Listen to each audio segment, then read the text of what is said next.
ये देखो फिर से शुरू हो गई। मैं तो परेशान हो गई हूँ इस लड़की से। क्या हुआ माँ, क्यों इतना गुस्सा कर रही हो? गुस्सा न करूं तो क्या करूं? हाँ, कब से आवाज लगा रही हूँ लेकिन इन मैडम को एक बार में सुनाई कहाँ देता है। ओहो माँ, आप ही देखो ना, मैंने कितना सुंदर डिजाइन बनाया, बस इसी में ध्यान लगा था मेरा, शायद इसीलिए आपकी आवाज सुनाई नहीं दी होगी। अच्छा बताओ क्या काम है, मैं ये बाद में पूरा कर लूंगी। कुछ काम नहीं, खाने की थाली कब से लगा कर रखी है, अब महारानी को फुर्सत मिल गई हो तो चलकर खा लो। अच्छा खाना खाना है, अब आप शुरू करो, मैं बस 2 मिनट में आऊं। हाँ हाँ पता है तेरे 2 मिनट। इतना कहकर हिना की माँ सुमित्रा गुस्से में वहां से चली गई और फिर खाने की मेज पर। अरे क्या हो गया, इतने गुस्से में क्यों हो भाग्यवान? अब आप ही समझा लीजिए अपनी लाडली को, मेरी तो एक नहीं सुनती। हाँ तो क्या हो गया, तुम पे ही तो गई है। आपको मजाक सूझ रहा है? यहाँ मेरा दिमाग खराब हो रहा है, सारा दिन बस मेहंदी के डिजाइन बनाती रहती है और कोई काम ही नहीं है इसे। इसका मतलब वो सच में तुम पर ही गई है। तुम्हें भी तो मेहंदी लगाने का बड़ा शौक था ना इस उम्र में? हाँ, पर मैं घर का सारा कामकाज निपटाने के बाद ये सब करती थी। अरे ये तो खाना पीना भी छोड़कर बैठी है। सुमित्रा अपने पति सुरेश से हिना की शिकायतें कर ही रही थी कि तभी हिना वहां आ गई। क्या बनाया माँ? खुशबू तो बड़ी अच्छी आ रही है। मिल गई तुझे फुर्सत? हाँ माँ, देखो ना मेरा आज का डिजाइन, पापा देखिए ना कैसा है। सच में डिजाइन तो वाकई बढ़िया बनाया है लाडो। ये लाडो बोल बोल कर आपने ही इसका दिमाग खराब करके रखा है। मेरी जान को कितना काम है पता है, ती जा रही है, मगर ये लड़की मेरी बिल्कुल मदद नहीं करती। ओहो, आज सिर्फ खरी खोटी ही सुनाओगी या कुछ खाना भी मिलेगा भाग्यवान? सुरेश की बात सुनकर सुमित्रा की हंसी निकल गई और उसे हंसता देख सभी लोग हंसने लगे। हिना अपने माता पिता की अकेली संतान थी। हिना को बचपन से ही मेहंदी के नए नए डिजाइन बनाने का बड़ा शौक था। वो कागज पर रोज कुछ न कुछ नया बनाने की कोशिश करती और फिर उसे अपने या अपनी माँ के हाथों पर लगाती। हिना के कॉलेज की पढ़ाई भी अब पूरी हो गई थी, तो अब उसके लिए रिश्ते आने भी शुरू हो गए थे। अरे सुमित्रा कहाँ हो, जल्दी आओ। क्या हुआ जी? जरा इस फोटो को तो देखो, कैसा है लड़का? दिखने में तो बहुत ही बढ़िया है। हाँ, वो कानपुर वाले फूफा जी है ना, उन्होंने बताया इस लड़के के बारे में। अपनी हिना के लिए कैसा रहेगा? लड़का काम क्या करता है और परिवार में कौन कौन है? फूफा जी बता रहे थे कि कानपुर में इनका अपना कारखाना है, वहां ये अपना दोने पत्तल और डिस्पोजल वगैरह बनाते हैं। ये अच्छा पैसा कमा लेता है, फूफा जी की रिश्तेदारी में है। हाँ, पर उससे पहले ये फोटो एक बार हिना को तो दिखा दो, उसे लड़का पसंद आ जाए तभी बात आगे बढ़ानी चाहिए ना। अरे हाँ, ये भी सही कह रही हो। लाडो, ओ लाडो, अरे कहाँ है बिटिया? सुरेश ने फौरन जाकर कमल की फोटो हिना को दिखाई तो हिना को भी कमल पसंद आ गया।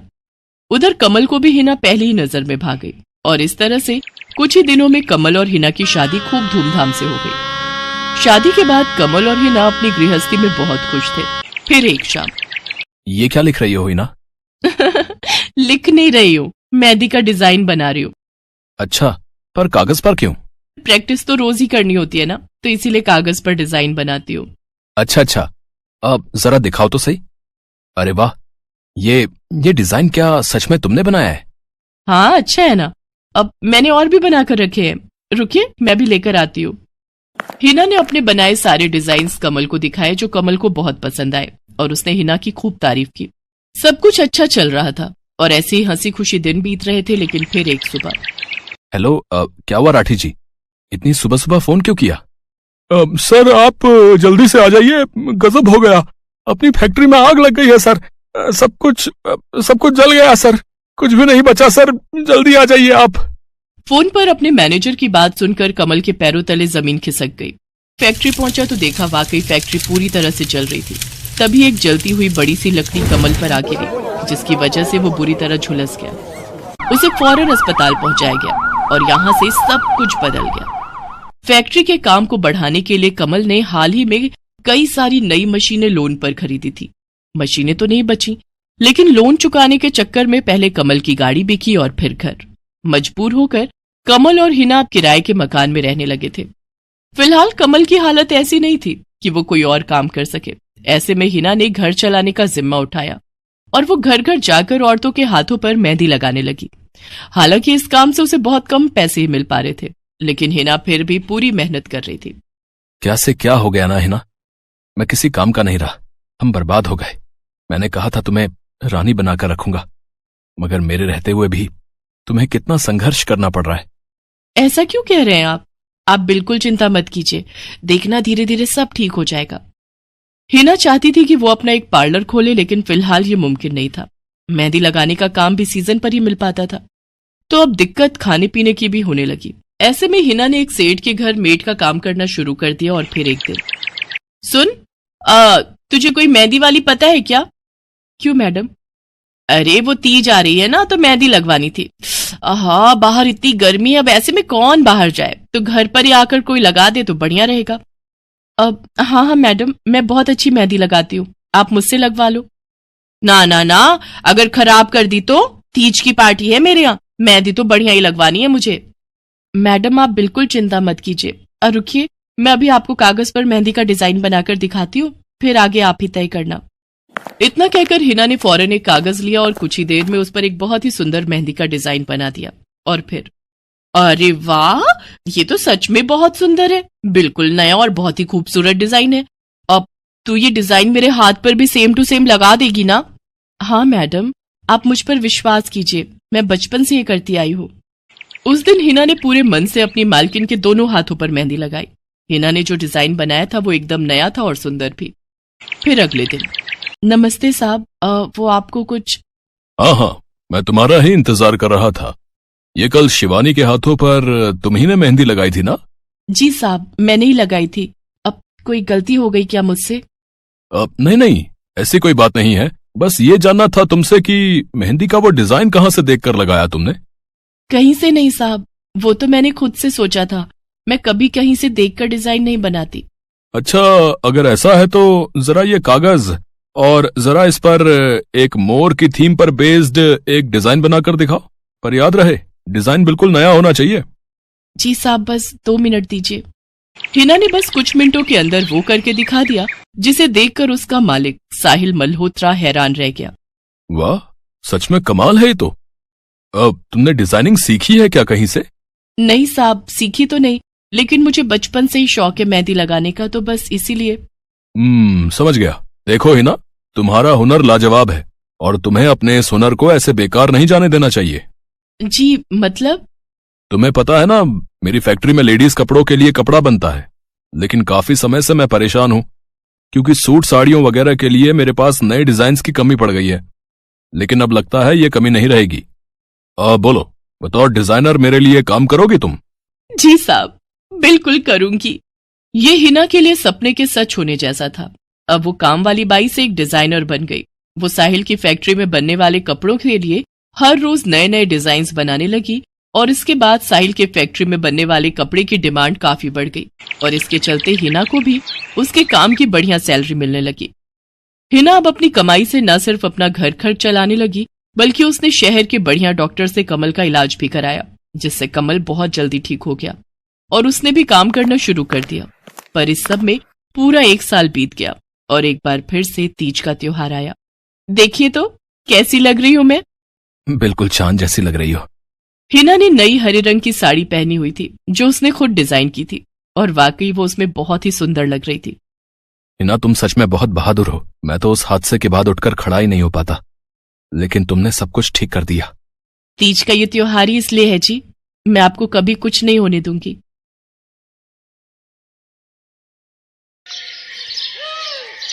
मीरा, ओ मीरा, चल तो जल्दी से आटा गूंथ दे, मैं फटाफट रोटियां सेक दूंगी। नहीं माँ, मैं नहीं गूंथ पाऊंगी, मैंने मेहंदी लगा ली है हाथ पर। क्या? सुबह सुबह तू फिर मेहंदी लगाकर बैठ गई? बड़ी मक्कार है सच में, काम में मदद ना करनी पड़े इसलिए जब देखो मेहंदी लगाकर बैठ जाती है। चल जल्दी से हाथ धोकर आ मेरे पास, मुझे काम पर जाने के लिए देर हो रही है। माँ बस आज कर लो ना, देखो ना मैंने कितनी मेहनत से कितना सुंदर डिजाइन बनाया है। लेकिन जैसे ही उसकी नजर मीरा के हाथों पर पड़ती है, उसका गुस्सा पल भर में गायब हो जाता है। वो मीरा से कहती है, अरे वाह मीरा, तूने तो बड़ी सुंदर मेहंदी लगाई है। हाँ माँ, वो शांति दीदी ने मुझे किताब दी थी कल, उसमें बड़े सुंदर सुंदर डिजाइन बने हैं, बस उसी में से देखकर लगाई है मैंने। सुंदर है ना? हाँ बहुत सुंदर है। अरे लेकिन मुझे तो ओफो, फिर लगा लिया ना तूने बातों में। पहले से ही देर हो रही है, ऊपर से तू भी मेहंदी लगाकर महारानी जैसे बैठ गई है। माँ, तुम इतना परेशान क्यों होती हो? 1-2 घंटे में जब मेरी मेहंदी सूख जाएगी तो मैं घर के सारे काम कर दूंगी। मीरा की बात मानकर कावेरी काम पर चली जाती है। वो एक बड़ी सोसाइटी के घरों में काम करती थी और इसी काम से कावेरी और मीरा का गुजारा चलता था। कावेरी के पति की कई साल पहले एक सड़क हादसे में मौत हो गई थी। तब से कावेरी पर ही सारी जिम्मेदारी थी। मीरा भी घर के कामों में उसका पूरा हाथ बटाती थी। मीरा को मेहंदी लगाना बहुत पसंद था। उसने अपने घर के पीछे मेहंदी के कई सारे पौधे लगा रखे थे, जिनका वो बहुत ख्याल रखती थी। वो अपने हाथों से मेहंदी के पत्तों को पीसकर अपने हाथों में लगाने के लिए तैयार करती थी। फिर एक दिन, मीरा, हमें इस जगह पर थोड़ी मोड़ी खेती कर लेनी चाहिए। ये मेहंदी के पौधों से कुछ कमाई थोड़े ही हो रही है, खेती कर लेंगे तो कुछ पैसे ही बन जाएंगे। नहीं माँ, मेरे मेहंदी के पौधों को हाथ भी मत लगाना। बाजार से मेहंदी खरीदने के तो पैसे हैं नहीं हमारे पास, अब इन्हें तो रहने दो। ये कहते हुए मीरा की आंखों में आंसू थे। कावेरी उसके सिर पर हाथ रखते हुए कहती है, मीरा, मैं जानती हूँ तुझे मेहंदी लगाना बहुत अच्छा लगता है, लेकिन बेटा अपनी हालत तो तुझे पता ही है ना, मैं कितनी मुश्किल से। माँ, सब समझती हूँ मैं, जाओ कर लो जो करना है। इतना कहकर मीरा रोते हुए वहाँ से चली जाती है। कावेरी को उसके लिए बुरा लग रहा था। वो मीरा की मेहंदी के पौधों को कुछ नहीं करती। ऐसे ही कई दिन गुजर जाते हैं। ज्यादा काम करने की वजह से कावेरी की तबीयत खराब रहने लगी। वो बहुत जल्दी जल्दी बीमार पड़ने लगी। तो मीरा ने उससे कहा, माँ, तुम रहने दो, तुम्हें बुखार है, रात भर सोई नहीं हो, मैं चली जाती हूँ काम पर। नहीं मीरा, तू कैसे? ना, नहीं, मैं ठीक हूँ, मैं जाती हूँ। कावेरी जैसे ही उठकर चलने की कोशिश करती है, अचानक उसे चक्कर आ जाता है। मीरा उसे सहारा देकर बिस्तर पर लिटा देती है और उससे कहती है, बस माँ, अब तुम आराम करोगी और काम पर अब से मैं जाऊंगी। कावेरी घर पर रहकर आराम तो कर रही थी, लेकिन वास्तव में उसे अच्छे इलाज की भी जरूरत थी, जिसके लिए पैसे थे नहीं। दूसरी तरफ अब हर रोज मीरा काम पर जाती और लौटकर घर के भी सारे काम उसे ही करने पड़ते थे। इस सब में उसे मेहंदी लगाने का बिल्कुल भी वक्त नहीं मिल पाता था। मीरा, कितने दिन हो गए तूने मेहंदी नहीं लगाई? हाँ माँ, बस मन नहीं कर रहा। अच्छा, मेहंदी लगाने का तेरा मन नहीं? मैं सब जानती हूँ। मैंने बिस्तर पकड़ लिया है और मेरी फूल सी बच्ची पर सारे काम पड़ गए हैं। अब बस बहुत हो गया आराम। मीरा, जा, तू जाकर मेहंदी लगा ले, आज मैं जाऊंगी काम पर। नहीं माँ, तुम कहीं नहीं जाओगी, मैं कर लूंगी सब। और मैं सच बोल रही हूँ, मैं बड़ी हो गई हूँ, ये मेहंदी वेहंदी का मुझे शौक नहीं। इतना कहकर मीरा काम पर जाने के लिए घर से निकल जाती है। कावेरी की आंखों में आंसू आ जाते हैं। मीरा सोसाइटी के कई घरों में काम करती थी। उन्हीं में से एक घर आरती का भी था। उसके घर पर तीज का त्योहार बड़े धूमधाम से मनाया जाता था। तीज की तैयारियों में मीरा भी मदद कर रही थी। इसी बीच, अरे ऐसे कैसे? मैंने सारे रिश्तेदारों को बुला लिया है, मेरी सारी फ्रेंड्स भी आने वाली हैं। मैं क्या कहूँगी उन्हें? फोन पर काफी देर बहस करने के बाद आरती फोन रख देती है। उन्हें उदास देखकर मीरा उससे पूछती है, क्या हुआ मैडम जी, आप कुछ परेशान लग रहे हो? हाँ मीरा, बड़ी मुसीबत हो गई। कल तीज का फंक्शन है, मैंने सबको मेहंदी लगवाने के लिए यहीं बुला लिया है और आखिरी मौके पर ये पार्लर वाली धोखा दे गई। कह रही है कल नहीं आ पाएगी। अब क्या होगा? इतनी जल्दी कौन तैयार होगा सबको मेहंदी लगाने के लिए? मैडम जी, वैसे मैं भी ठीक ठाक मेहंदी लगा लेती हूँ। अरे हाँ, कावेरी ने मुझे बताया तो था एक बार कि तुझे मेहंदी लगाने का बहुत शौक है। वैसे मुझे तो कोई परेशानी नहीं है, तू देख ले बेटा, बहुत सारे हाथ लगाने होंगे और मेहंदी बढ़िया लगनी चाहिए सबके। आप बिल्कुल चिंता मत करिए मैडम जी, मैं सब अच्छे से करूँगी। बहुत दिनों बाद मीरा के चेहरे पर खुशी थी। उसने घर पहुंचते ही मेहंदी के खूब सारे पत्ते तोड़कर पत्थर पर पीसना शुरू कर दिया। ये देखकर कावेरी ने मीरा से कहा, अरे मीरा, शाम हो गई है, अब मेहंदी मत लगा, मौसम भी ठंडा है बेटा।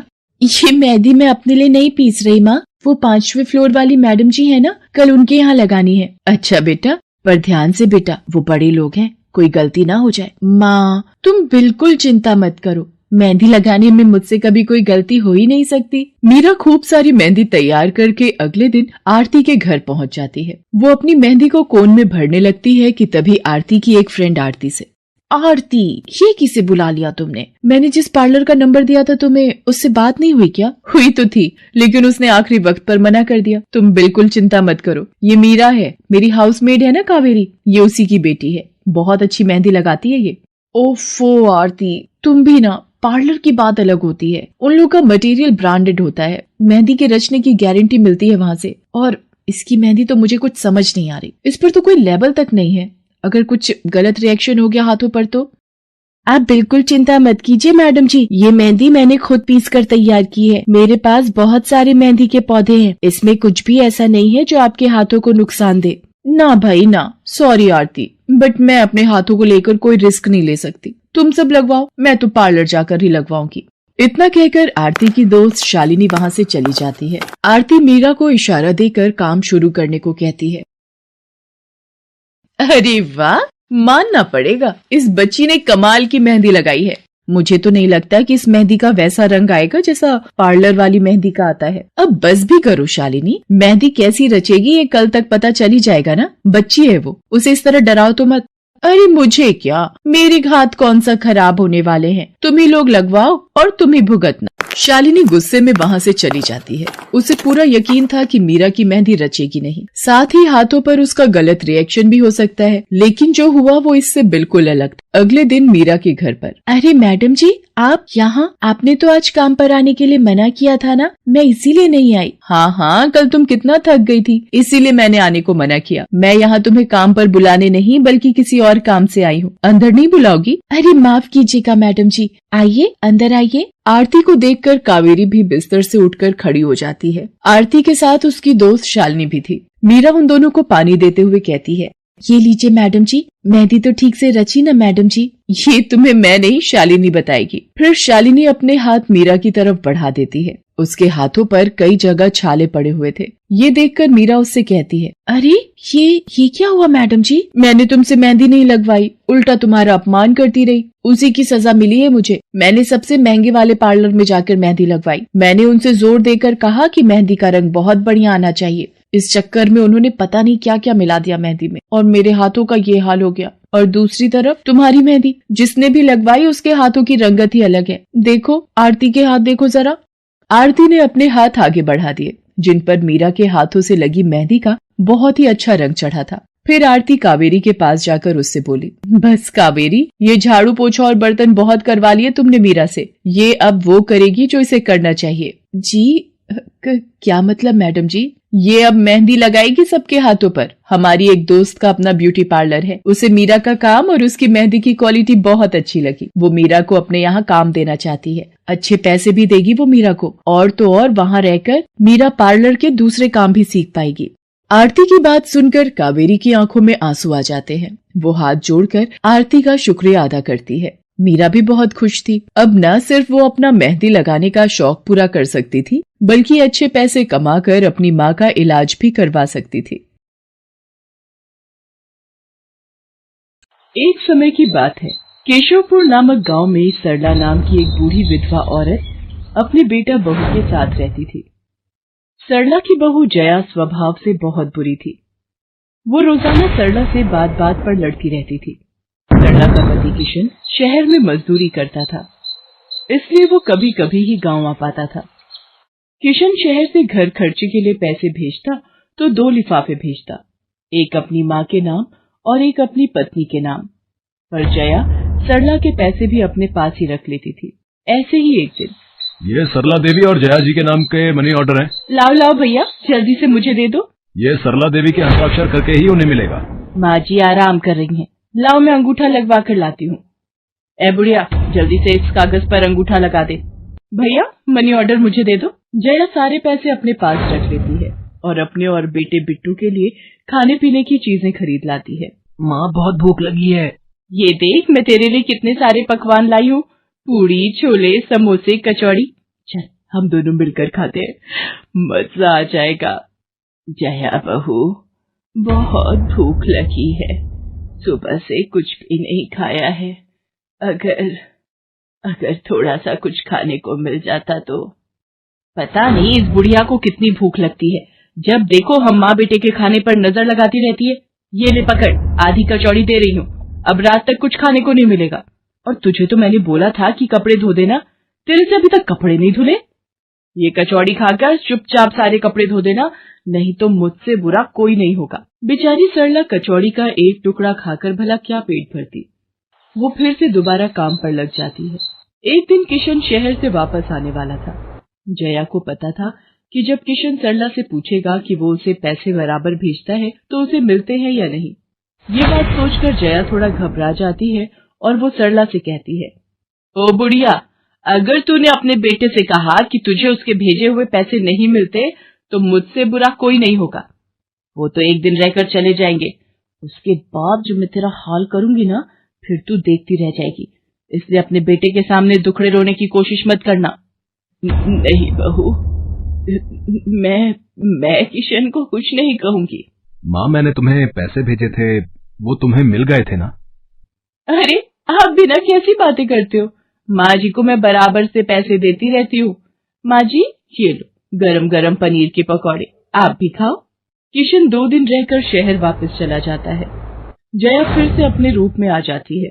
दिन भर सरला काम करके एक दिन चक्की से आटा पिसवा कर लौट रही थी कि अचानक उसे चक्कर आ जाते हैं। रिक्शा में जाती एक लड़की देख लेती है। भैया, इन्हें उठाने में मेरी मदद करो, बेचारी पता नहीं कौन है। सुमन, ये तेरे साथ कौन है? ये रास्ते में बेहोश हो गई थी, मैं इन्हें घर ले आई, लगता है इन्हें होश आ गया है। अब कैसा लग रहा है आपको? मैं ठीक हूँ बेटी, तुम्हारा बहुत बहुत शुक्रिया बेटी। माँ जी, आप इतनी भारी आटे की बोरी अकेले ही उठा कर ले जा रही थी, आपके बच्चे या कोई? सरला की आंखों में आंसू आ जाते हैं, वो रो पड़ती है। माँ जी, कोई परेशानी है तो आप हमसे कह सकते हो, मुझे लग रहा है आप बहुत परेशानी में हो।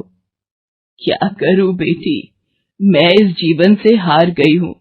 सरला के दुख का घड़ा फूट जाता है और वो सारा दुख सुमन और बाकी लड़कियों को बताती है। अब इस संसार में जीने की कोई इच्छा नहीं है मेरी। माँ जी, ऐसा मत सोचिए, आप जीवन से यूं निराश मत होइए। अब आप अपनी बहू के पास वापस मत जाना, आप यहाँ हमारे साथ रहो। बेटी, तुम बहुत अच्छी हो, भगवान तुम्हारा भला करे। तुम लोग यहाँ गांव में रहती हो क्या?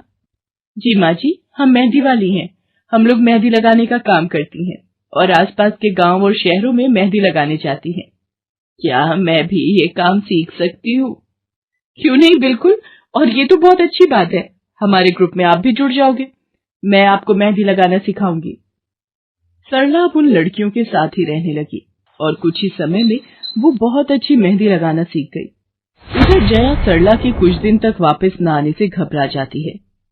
ये बुढ़िया इतने दिनों से कहाँ गायब है, मुझे तो कोई खोज खबर नहीं है। बिट्टू के बापू ने हम सबको अचानक शहर बुलाया है, वहां जाकर अब यही बोलना पड़ेगा कि बुढ़िया की तबीयत खराब थी इसलिए नहीं ला सकी। जया बिट्टू को लेकर किशन के पास शहर पहुंचती है। क्या हुआ जया, माँ तुम्हारे साथ नहीं आई? वो माँ जी की तबीयत कुछ ठीक नहीं थी, इसलिए मैंने उन्हें बोला कि वो गांव में ही रहें। बेकार में सफर करती तो उनकी तबीयत और खराब हो जाती। पर तुमने मुझे अचानक क्यों शहर क्यों बुला लिया? अरे वो हमारे सेठ जी की लड़की की शादी है, इसलिए उन्होंने बोला कि कोई ऊपर के कामों के लिए मिल जाए। मैंने सोचा तुम्हें बुला लेता हूँ, और माँ भी थोड़े दिन के लिए मेरे पास रह लेगी। चलो कोई नहीं, मैं तुम्हें मालकिन से मिलवा देता हूँ। देखो किशन, शाम को मेहंदी का समारोह है तो काम अच्छे से निपटाने हैं। जितने भी मेहमान आएंगे उनके स्वागत में कोई कमी ना होने पाए। आप चिंता मत करो मालकिन, सब हो जाएगा। ये मेरी पत्नी है, मैंने इसे गांव से बुला लिया है, ये सब संभाल लेगी। जया मेहंदी समारोह की तैयारियों में काम करवाने लगती है। सब मेहमान आने लगते हैं। रिचा, मेहंदी वाली अभी तक नहीं आई, कितने बजे का टाइम दिया था? मम्मी, मेरी उनसे बात हो गई है, बस कुछ ही देर में आती होंगी। लो वो आ गई। माँ जी, ये यहाँ कैसे? मेहंदी वाली लड़कियों के साथ? माँ यहाँ? जया, तुम तो कह रही थी कि माँ बीमार है और गांव में है, पर माँ मेहंदी वाली लड़कियों के साथ क्या कर रही है? मुझे कुछ समझ नहीं आ रहा। मैं माँ के पास जा रहा हूँ। माँ, तुम यहाँ इन सबके साथ? किशन बेटा, आप मेरे साथ इधर आइए, मैं आपको सब बताती हूँ। ये लड़की इनको सब कुछ बता देगी। शायद आप नहीं जानते हैं, आपकी पत्नी ने आपकी माँ पर बहुत जुल्म किए हैं, इसीलिए ये बेचारी अपना घर छोड़कर हमारे साथ रहने को मजबूर थी। सुमन किशन को सारी सच्चाई बताती है। सरला की आंखों में आंसू आ जाते। किशन सबके साथ जब घर आ जाता है। जया, तुम्हें शर्म आनी चाहिए, तुमने मेरी माँ के साथ इतना बुरा व्यवहार किया। तुम्हारी वजह से मेरी माँ दर दर भटक रही है। अब तुम मेरे साथ एक पल भी नहीं रहोगी। बिट्टू को मैं पाल लूंगा। अभी के अभी अपने मायके निकल जाओ। ऐसा मत कहो, मैं आप लोगों के बिना कैसे रहूंगी। मुझे माफ कर दो, मुझे माफ कर दो, मेरे से गलती हो गई। माँ जी, मुझे माफ कर दो। किशन बेटा, मैं किसी से भी नाराज नहीं हूँ। जया बहू को माफ कर दे। गलती इंसान से ही होती है बेटा। मैंने जया बहू को माफ कर दिया। किशन जी, आप चिंता मत कीजिए, आपकी माँ जी अब हमारे साथ ही काम करेंगी। उस दिन के बाद जया ने अपना व्यवहार बदल लिया। सरला ने मेहंदी लगाना नहीं छोड़ा। वो अपनी मेहंदी लगाने के काम को करती रही। जया को अपनी गलती का एहसास हो गया था। अब वो भी सरला की बहुत देखभाल करती थी। संध्या की बुआ, जो कि दिल्ली में रहती थी, वो उसके लिए एक अच्छे घर का रिश्ता लेकर आई थी। देखो भैया, मेरी इतनी जान पहचान तो नहीं है लड़के वालों से, पर इतना जानती हूँ, अड़ोस पड़ोस में कहीं पूछोगे तो लोग अच्छा घर ही बताएंगे। ठीक है सुमन, अगर तुम कहती हो तो लड़के वालों को एक बार बुला लेते हैं। अब संध्या भी लड़के को देख लेगी। संध्या की बुआ लड़के वालों से अपने तरीके से बात कर लेती है और कुछ दिनों बाद संध्या की शादी विपुल नाम के लड़के से हो जाती है। पता नहीं इस काम वाली को छुट्टी लेकर गांव अभी जाना था। उसे पता था शादी वाला घर है, नई नवेली दुल्हन आएगी तो घर में 100 काम होंगे, फिर भी बिना बताए गांव निकल गई। अब मैं दूसरी काम वाली इतनी जल्दी कहाँ से ढूंढूंगी। राजेश्वरी, एक प्याली चाय दे दो तो बड़ी मेहरबानी होगी। सुबह से एक प्याली चाय भी नहीं मिली है। तुम्हें तो जब देखो चाय पीने की पड़ी रहती है। पता भी है एक बर्तन नहीं है धुला हुआ जिसमें तुम्हारी चाय बना दूं। ढेरों बर्तन रसोई में पड़े हैं झूठे। माँ, मैं कॉलेज जा रही हूँ, तुम मुझे ये मत कहना कि मैं छुट्टी कर लूं और तुम्हारे साथ घर का काम करवाऊं। मेरा आज बहुत बड़ा प्रोजेक्ट सबमिट होना है, इसलिए मैं तो कोई काम नहीं कर सकती। ये लो, अब इसे भी अभी कॉलेज जाना था।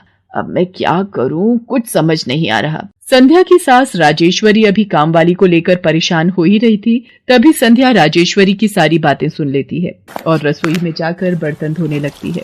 अरे संध्या बहू, तुम ये रसोई में क्या कर रही हो? हटो हटो हटो, ये झूठे बर्तन तुमसे थोड़ी करवाऊंगी। अभी तुम्हारे हाथों की मेहंदी भी नहीं उतरी।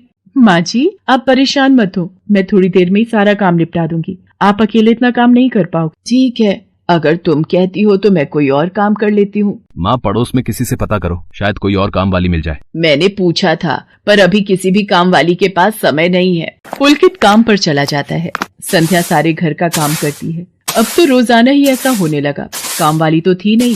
संध्या की ननद पूजा सुबह होते ही कॉलेज निकल जाती और सास पैरों में दर्द के बहाने बिस्तर पर आराम करती। संध्या तो मानो घर के कामों में ही उलझ गई।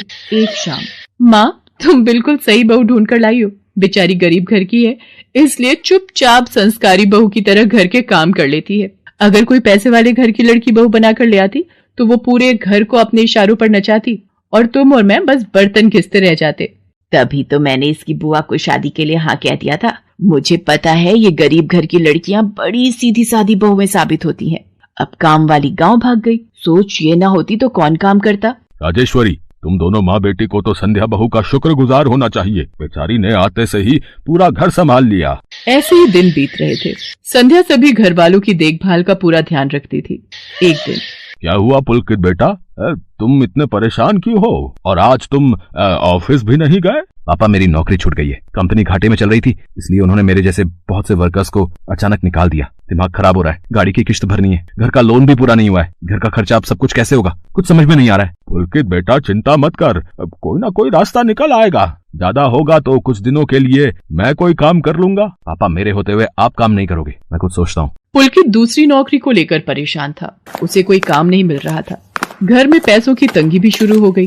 पुलकित ने अपनी गाड़ी बेच दी। घर के लोन को लेकर वो परेशान था। 15,000 रुपए की किश्त उसे भरनी थी। तभी, भैया, मेरे कॉलेज की फीस इस बार बहुत लेट हो गई है। मेरा आखिरी साल है, अगले महीने की 5 तारीख तक 12,000 रुपए फीस के भरने हैं। मैं कुछ इंतजाम करता हूँ। ऐसे खाली हाथ पर हाथ रखकर मैं नहीं बैठ सकती। मुझे कुछ सोचना होगा। पता नहीं, हो सकता है किरण ने बात कर ली होगी। पूछती हूँ। हेलो किरण, मैं संध्या बोल रही हूँ। तूने बात की? फिर पार्लर में जगह खाली है क्या? हाँ, मैंने बात कर ली है। 12,000 रुपए महीना देंगी रविता मैम। बोल, तू हाँ बोलती है तो मैं बात कर लेती हूँ। ठीक है, तू हाँ बोल दे, कम से कम कुछ तो पैसे आ जाएंगे। संध्या पुलकित से पार्लर में मेहंदी लगाने की नौकरी की बात करती है। पहले तो वो मना करता है, पर संध्या उसे समझाती है। पुलकित, मैं जानती हूँ आप परेशानी के दौर से गुजर रहे हो। मैंने आपसे शादी के बाद हर सुख दुख में साथ निभाने का वादा किया था और आप परेशान मत हो, मैं घर और बाहर दोनों का काम एक साथ संभाल लूंगी। ठीक है संध्या, तुम कल से पार्लर में नौकरी के लिए जा सकती हो। अगले दिन से संध्या सारे घर के काम के साथ साथ पार्लर भी जाती और वहां पर पूरा दिन मेहंदी लगाने का काम करती और शाम के वक्त घर आती। संध्या बहुत मेहनत कर रही थी ताकि वो अपने परिवार की मदद कर सके। संध्या बहुत सुंदर मेहंदी लगाती थी। ये बात उसकी सास को तब पता चली जब उसने पार्लर में काम करना शुरू किया। संध्या को पार्लर में काम करते हुए 1 महीना बीत चुका था। पार्लर की मालकिन रविता भी संध्या के मेहंदी लगाने के काम को देखकर बहुत खुश थी। संध्या, तुम सचमुच बहुत मेहनती हो। पिछले 1 महीने में बहुत से क्लाइंट तुम्हारी तारीफ कर रहे हैं और अपनी फैमिली फ्रेंड्स की शादी या सगाई फंक्शन के लिए तुम्हें ही मेहंदी के लिए बुक करना चाहते हैं। और हाँ, ये तुम्हारी सैलरी 12,000 रुपए। बाकी ये तुमने ओवर टाइम भी शादी के सीजन में बहुत किया है, उसके 6,000 रुपए अलग से दे रही हूँ। थैंक यू मैम, आपने मेरे काम की इतनी तारीफ की। मैं तो बस भगवान की कृपा से मेहनत से करती हूँ।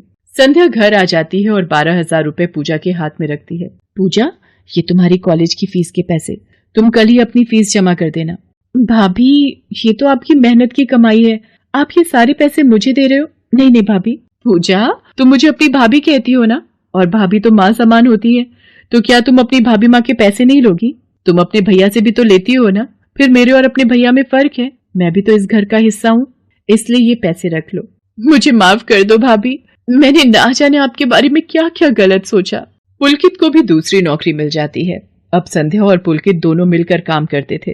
राजेश्वरी और पूजा भी अब संध्या की घर के कामों में बहुत मदद करती थी। परिवार में खुशियां फिर से लौट आई थी।